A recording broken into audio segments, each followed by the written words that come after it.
समुत्थाय बाहु पदं दक्षिणं च स्थितो वामपादे विधाय स्वनेत्रे करे मालिकां यो धरन् मन्दहास्यं करे मालिकां यो धरन् मन्दहास्यं तपोमूर्तिभव्यं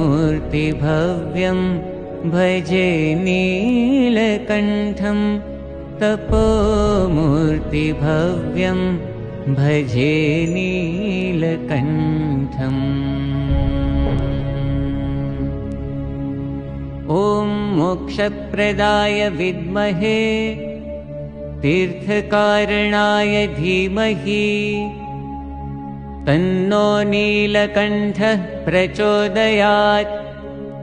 ॐ अक्षरपुरुषोत्तमाय तपोमूर्तिनीलकण्ठवर्णिमहाराजाय भक्तमण्डलसहिताय इमं मन्त्रपुष्पाञ्जलिं समर्पयामि।